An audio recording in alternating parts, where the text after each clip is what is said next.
Bismillah. Assalamualaikum warahmatullahi wabarakatuh. Kembali lagi bersama saya Siti Fatimah. Pada video kedua ini kita akan membahas tentang diet pada penderita diabetes mellitus atau kencing manis. Baik, sama seperti hipertensi, kita akan mengenal lebih jauh lagi tentang apa itu diabetes mellitus, gejalanya, faktor penyebab, hingga pencegahan dan pengobatan diabetes. Baik, jadi apa itu diabetes mellitus? Diabetes mellitus atau biasa disebut diabetes saja adalah penyakit kronis yang ditandai dengan tingginya kadar gula atau glukosa di dalam darah. Nah, biasanya masyarakat juga menyebutnya dengan sakit gula atau kencing manis. Nah, apa sih yang menyebabkan diabetes mellitus ini? Sebelumnya saya akan menjelaskan tentang apa itu insulin. Nah, ketika kita makan, makanan itu akan diubah menjadi gula darah yang nantinya akan diserap oleh sel-sel tubuh untuk membentuk energi. Seperti itu nggih, Pak Bu. Nah, terjadinya diabetes ini penyebab pertamanya adalah kurangnya produksi insulin oleh pankreas. Nah, insulin ini fungsinya itu untuk mengantarkan gula darah menuju sel-sel tubuh gitu nggih. Jadi kalau diibaratkan itu bisa dengan kendaraan gitu nggih. Insulin itu kendaraan bagi gula darah menuju sel-sel tubuh gitu.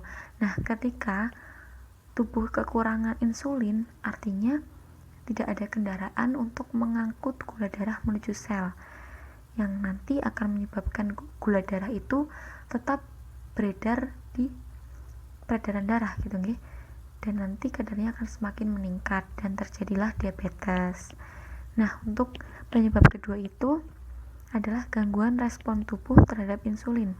Jadi insulin di tubuh kita itu sudah ada gitu nggih dalam jumlah yang cukup, namun yang menjadi masalah adalah tubuh kita ini atau sel-sel tubuh itu tidak bisa merespon. Mengapa bisa seperti itu? Kita ibaratkan sel tubuh adalah rumah, namun rumahnya ini mengalami kerusakan pada pintunya gitu nggih. Jadi ketika sudah ada gula darah yang dibawa oleh insulin tadi, sudah ketok-ketok nih, tapi sel-sel tubuh kita mengalami kerusakan atau pintunya itu tidak bisa terbuka seperti itu nggih. Jadi gula darahnya tetap tidak bisa masuk ke dalam rumah atau sel-sel tubuh kita gitu nggih, yang akhirnya nanti gula darahnya tetap berada di peredaran darah dan semakin meningkat, yang menyebabkan terjadinya diabetes seperti itu. Nah, kalau dalam dunia medis ini namanya adalah resistensi insulin atau kebal terhadap insulin. Jadi, walaupun ada insulin tapi tidak bisa digunakan seperti itu karena memang gula darahnya itu tidak bisa masuk ke dalam sel. Kemudian, penyebab yang ketiga ini adanya pengaruh hormon lain yang menghambat kinerja insulin. Biasanya itu terjadi pada wanita hamil. Nah, saat hamil itu ada beberapa hormon yang memang menghambat produksi insulin, yang nanti jatuhnya seperti penyebab yang pertama itu kurang produksi insulin, sehingga nantinya gula darahnya tidak bisa diangkut menuju sel-sel tubuh seperti itu nggih, Pak Bu. Nah, berdasarkan penyebabnya tadi, diabetes mellitus bisa dibedakan menjadi 3 jenis. Yang pertama, diabetes tipe 1 karena kekurangan insulin. Kemudian diabetes tipe 2 biasanya itu karena masalah gaya hidup gitu nggih, dan ini adalah diabetes yang paling banyak terjadi atau diabetes yang disebabkan oleh resistensi insulin. Insulinnya sudah ada namun tidak dapat digunakan sehingga gula darahnya tetap tidak bisa masuk ke dalam sel-sel tubuh. Kemudian tipe yang ketiga ini diabetes gestasional, itu diabetes yang terjadi pada wanita hamil. Baik, selanjutnya itu tanda dan gejala diabetes. Yang pertama, sering merasa haus atau lapar, sering buang air kecil, kemudian lemah, lesu, dan tidak bertenaga.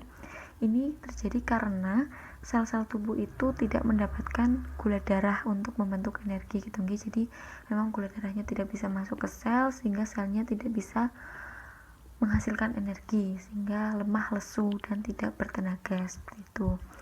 Kemudian gejala yang lain itu sering mengalami infeksi, misalnya infeksi kulit, vagina, sariawan, atau saluran kemih gitu, saluran kencing. Kemudian gejala lainnya juga luka yang sulit sembuh, kemudian pandangan yang kabur, gatal pada kulit, kemudian berat badan juga bisa turun secara tiba-tiba. Nah, tanda dan gejala lain bisa terjadi mual dan muntah, kemudian mulut kering, gusi sering bengkak dan luka, kakinya itu sering sakit, kesemutan, mati rasa gitu nggih. Kemudian juga ada bercak hitam dan sisik pada kulit. Selain itu juga bisa terjadi disfungsi seksual. Nah, dengan kita mengetahui tanda dan gejala dari diabetes mellitus yang lebih awal, ini akan memudahkan kita untuk mengendalikan penyakit diabetes ini, dan harapannya bisa mencegah terjadinya komplikasi diabetes yang lebih berbahaya seperti itu. Nah, apa saja sih sebenarnya faktor resiko yang bisa menyebabkan kita terkena diabetes? Yang pertama itu riwayat penyakit keluarga. Jadi ketika ada keluarga, misalnya bapak, ibu, atau kakek nenek yang mengalami diabetes, itu bisa meningkatkan kita terkena resiko diabetes gitu. Jadi bisa menurunkan ke anak cucunya seperti itu. Kemudian faktor risiko yang lain itu bisa karena infeksi virus, kerusakan sel sistem kekebalan tubuh, kurang vitamin D, kemudian sudah lanjut usia gitu nggih, di atas 45 tahun, kemudian bisa juga karena obesitas alias kegemukan dan malas bergerak gitu nggih. Nah, ini ada faktor resiko yang lain. Ini khusus untuk yang diabetes gestasional gitu nggih, pada wanita hamil itu bisa meningkat resikonya itu karena yang pertama prediabetes gitu nggih. Waktu hamil itu memang mengalami gula darah yang agak meningkat gitu nggih. Kemudian memiliki riwayat penyakit gangguan hormon pada wanita usia subur, kemudian pernah mengalami diabetes gestasional pada hamil sebelumnya gitu nggih. Terus juga mengidap diabetes sebelum masa hamil, waktu remaja gitu nggih. Kemudian selain itu juga pernah mengalami keguguran atau bayi yang lahir namun meninggal tanpa diketahui penyebabnya. Selanjutnya ada obesitas sebelum kehamilan. Nah, ini juga bisa meningkatkan risiko terkena diabetes pada wanita hamil. Kemudian juga hamil di usia lebih dari 30 tahun. Itu juga bisa meningkatkan risiko terkena diabetes. Nah, kemudian bagaimana sih caranya agar kita bisa mencegah diabetes mellitus? Yang pertama itu menjaga berat badan ideal. Jadi ketika sudah mengalami berat badan yang berlebih, itu sebaiknya diturunkan gitu nggih menuju ideal. Kemudian makan makanan yang sehat dan bergizi seimbang, mengonsumsi banyak buah dan sayur seperti nggih Pak Bu. Kemudian juga mengurangi konsumsi yang manis-manis gitu nggih. Terus juga bisa melakukan aktivitas fisik dan rutin untuk cek ke dokter untuk mengecek kadar gula darah. Nah, ketika sudah terkena diabetes, bagaimana cara untuk mengobatinya? Nah, biasanya dokter itu akan merekomendasikan perubahan gaya hidup yang lebih sehat, bisa melalui diet ataupun olahraga gitu nggih. Namun ketika keduanya ini tidak bisa atau tidak cukup, biasanya dokter akan meresepkan suntik insulin ataupun obat-obatan gitu nggih Pak Bu. Nah, memang ini suntik insulin atau obat-obatan memang perlu rekomendasi atau resep dari dokter. Baik, ini nggih Pak Bu, cara untuk mengobati diabetes mellitus bisa dengan suntik insulin, kemudian obat-obatan dan juga perubahan gaya hidup jadi lebih sehat seperti rajin olahraga dan makan makanan yang sehat gitu nggih.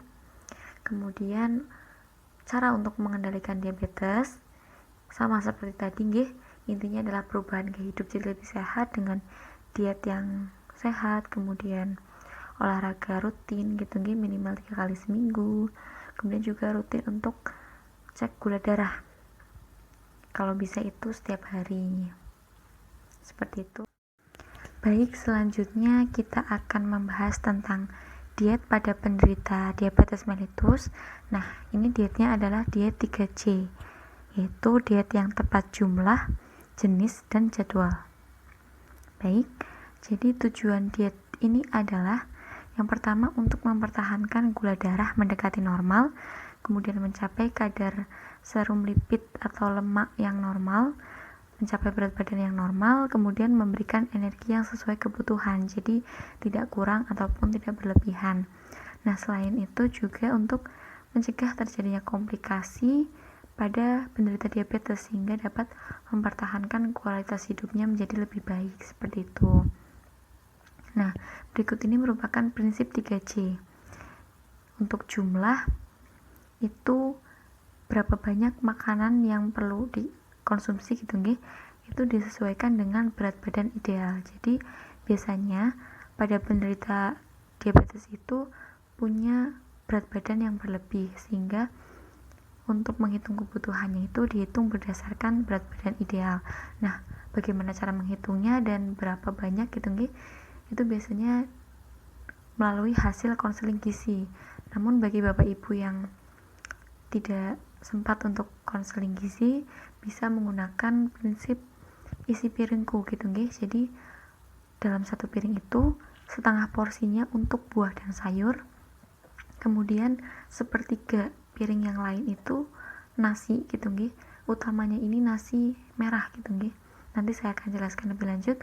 Kemudian untuk sisanya itu lauk pauk. Nah, lebih baik lauk pauknya ini yang tidak digoreng gitu untuk mengurangi konsumsi lemak. Nah, itu untuk jumlahnya atau porsinya gitu nggih. Jadi memang jangan sampai berlebihan ataupun kekurangan. Kemudian untuk prinsip yang kedua itu jenis. Nah, jenis di sini maksudnya adalah makanan yang merupakan makanan dengan indeks glikemik rendah. Apa itu indeks glikemik? Jadi indeks glikemik itu merupakan angka yang menunjukkan kecepatan makanan itu diubah menjadi gula darah gitu nggih. Jadi ketika glycemic index-nya itu tinggi, itu makanan diubah dengan cepat, diubah menjadi gula darah dengan cepat gitu nggih. Jadi memang menaikkan gula darah secara cepat dalam tubuh. Nah, ketika makanan itu mengandung indeks glikemik yang rendah atau di bawah 50 gitu nggih, makanan itu akan diubah menjadi gula darah secara perlahan-lahan. Jadi gula darahnya itu naik secara perlahan-lahan, tidak langsung tinggi gitu nggih Pak Bu. Nah, contohnya apa saja? Ada nasi merah, kemudian ubi, pisang gitu nggih, dan lain-lain. Nah, itu contoh yang indeks glikemiknya rendah gitu. Nah, bagaimana saya tahu makanan ini mengandung indeks glikemik yang rendah atau tinggi? Nah, Bapak Ibu nanti bisa mengeceknya di alamat yang saya tuliskan di bawah nih, alamat internet gitu nggih, web www.glycemicindex.com. Jadi nanti Bapak Ibu bisa menuliskan langsung nama makanan, kemudian nanti akan terlihat muncul gitu nggih indeks glikemiknya berapa gitu. Nah, yang rendah yang dianjurkan itu yang di bawah 50 seperti itu. Kemudian selain yang indeks glikemik rendah, juga yang rendah kolesterol, kemudian tinggi serat, dan menghindari gula atau makanan manis. Kemudian untuk jadwalnya, makan utama itu 3 kali sehari dan selingannya 2 kali sehari, jangan sampai terlewat gitu nggih. Nah, ini ada distribusi makanan dalam sehari.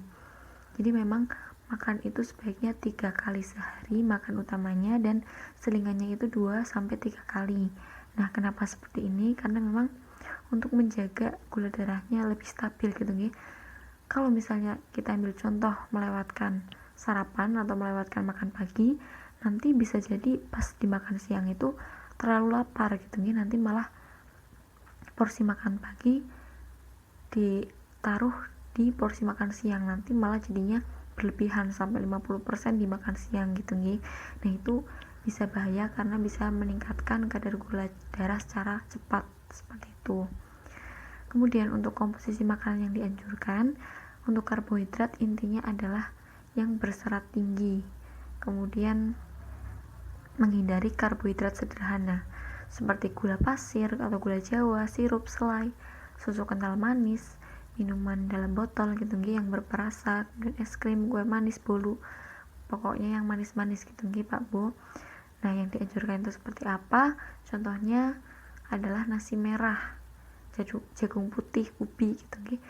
Tadi yang indeks glikemiknya rendah seperti itu. Nah, kemudian untuk lemak itu yang paling penting adalah mengurangi goreng-gorengan. Jadi makanannya itu bisa diolah selain dengan digoreng, misalnya seperti dipanggang, kukus, tumis, rebus, dan dibakar. Kemudian untuk minyaknya biasanya lebih baik itu diganti dengan minyak yang tidak jenuh seperti minyak jagung, kedelai, zaitun, canola gitu nggih. Dan penting juga untuk mengkonsumsi lemak omega 3 yang biasanya ada pada ikan laut. Nah, itu penting sebagai sumber lemak baik gitu nggih. Kemudian untuk proteinnya bisa dari seafood, kemudian daging tanpa lemak, ayam tanpa kulit, kemudian susu yang low fat atau rendah lemak gitu nggih. Kemudian kacang-kacangan juga bisa, tahu tempe itu juga baik untuk penderita diabetes. Kemudian untuk garam, ini juga sama seperti penderita hipertensi, garamnya ini harus dibatasi, sehari itu maksimal 1 sendok teh saja. Kenapa? Karena memang orang yang diabetes itu biasanya juga mengalami hipertensi, jadi memang harus dibatasi konsumsi garamnya. Kemudian untuk serat bisa diperoleh dari buah dan sayur, jadi memang harus diperbanyak nih buah dan sayurnya. Kemudian kacang-kacangan, karbohidrat tinggi serat gitu nih, seperti oatmeal, sereal seperti itu. Kemudian pemanis, nih biasanya juga penderita hipertensi memakai pemanis buatan gitu nih yang tidak berkalori. Nah, ini aman-aman saja jika digunakannya itu tidak melebihi batas gitu nih. Misalnya satu hari 1 saset saja, jangan terlalu berlebihan seperti itu. Kemudian selain diet juga penting untuk tetap melakukan aktivitas fisik yang teratur. Nah, sebanyak 3-5 hari dalam seminggu. Nah, setiap satu harinya itu minimal 30-45 menit seperti itu. Nah, fungsinya untuk apa? Yang pertama untuk menjaga kebugaran, kemudian menurunkan berat badan dan meningkatkan sensitivitas insulin untuk mengendalikan kadar gula darah dalam tubuh seperti itu nggih Pak Bu. Kemudian contohnya ini ada jalan cepat, kemudian bersepeda, jogging gitu nggih, pagi-pagi atau sore hari gitu bersama pasangan atau anak cucu seperti itu. Kemudian juga bisa berenang. Nah, itu mungkin materi diet dari saya, semoga dapat bermanfaat nih Pak Bu. Dan kalau ada pertanyaan dapat diajukan melalui form yang saya bagikan. Sekian, matur nuwun Bapak dan Ibu, semoga sehat selalu. Sekian dari saya, wassalamualaikum warahmatullahi wabarakatuh.